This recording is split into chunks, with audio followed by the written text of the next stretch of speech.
Some of the most popular chocolate bars are Mars, Snickers, M&Ms, Three Musketeers, Bounty, Twix.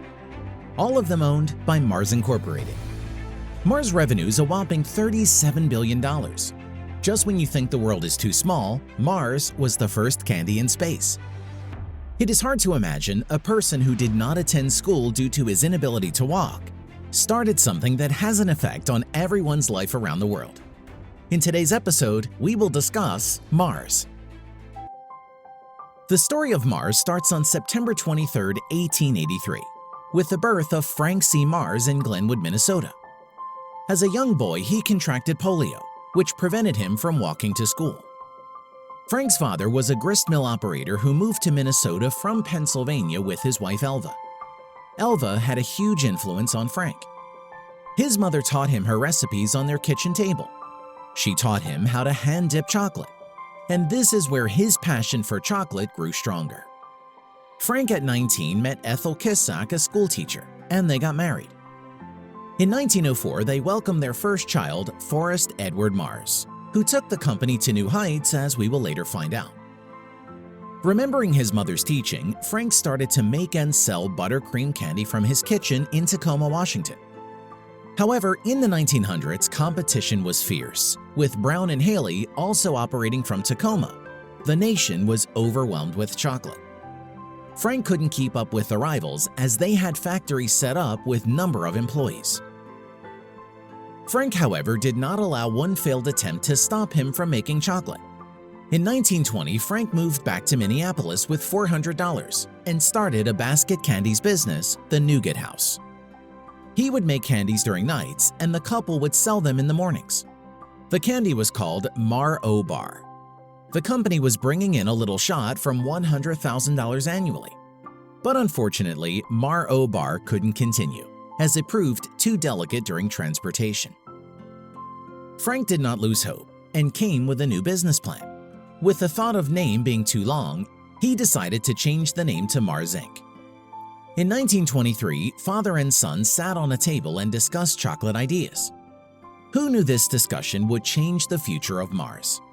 It is unknown who came up with the idea, but their discussion led to a product known as Milky Way. Through word of mouth, Milky Way soon became the best-selling candy, and its success led the company to hire full-time sales staff.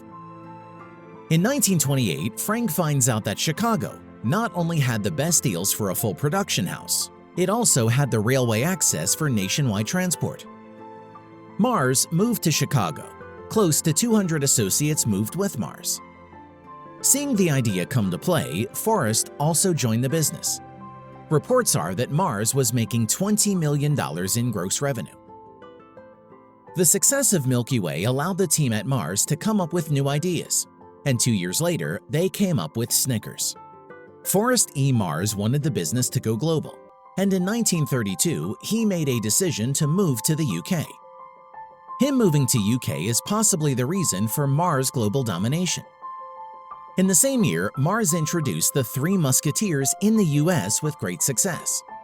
As the name goes, the bar initially came in 3 flavors: chocolate, strawberry, and vanilla.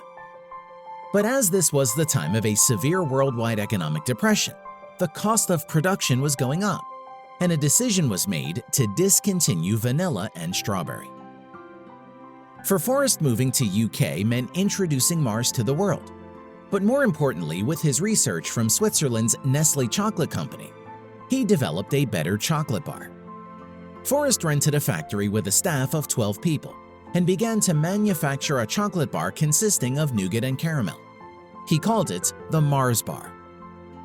The branches in US decided to make their own version of Mars, which was discontinued later. Sadly, on April 8, 1934, Frank C. Mars passed away. The company's ownership was eventually given to Forrest. Forrest, who had his own vision for Mars, wanted Mars to be much more than a chocolate company. Under his leadership in 1939, Mars entered the market for pet food. Their first product was cat food. Forrest then returned to the US and established M&Ms Limited in New Jersey. M&Ms grows to become a $1 billion global brand. He worked with a Texas salesman to create ready-to-make rice, which became Uncle Ben's rice. According to Mars, Uncle Ben was an African-American rice grower known for the quality of his rice. The name was chosen to create a personal connection between the consumers and the farmer. Creating this connection worked, as Uncle Ben's rice was the top-selling rice in the United States from 1950 till 1990s. Forrest wanted perfection for everything, from their product and their advertising campaign. In 1960, Mars used the slogan, "A Mars a day helps you work, rest, and play." A new marketing strategy with Clemenger Group allowed them to change their slogan to "Work, Rest, and Play." Mars was about to hit heights as high as the sky in 1981. Mars becomes the first candy in space when M&Ms were chosen by the first space shuttle astronauts to be included in their food supply. Sadly, on July 1, 1999, Forrest Mars passed away. He grew the company to new heights and left it with his children. Today, the company is distributed among his three kids, John, Forrest Jr., and Jacqueline. Mars is much more than just a food company. In 2016, Mars takes their first step toward reducing greenhouse gas emissions by agreeing to buy their electricity from the new wind farm in Scotland. Electricity generated at this farm will power the equivalent of all Mars UK factories and offices. In 2017, Mars Wrigley Foundation celebrates 30 years of giving. The foundation has impacted millions of people around the world and awarded more than $70 million. The foundation provides oral health education and care, improve lives, prevent litter and waste, and create vibrant communities. Mars currently employs over 75,000 people and is valued at $90 billion. If it wasn't for Frank C. Mars's inability to walk, that gave him a chance to sit with his mother at their kitchen table, Mars wouldn't have existed. The chocolate that brings joy to many around the world was possible because a man decided to apply teachings from his mother. Before we let you go, you may be going through something hard. Keep pushing forward. You never know. What's stopping you from doing things that you want to do may become the reason for you to make a difference. Until next time, have a good one.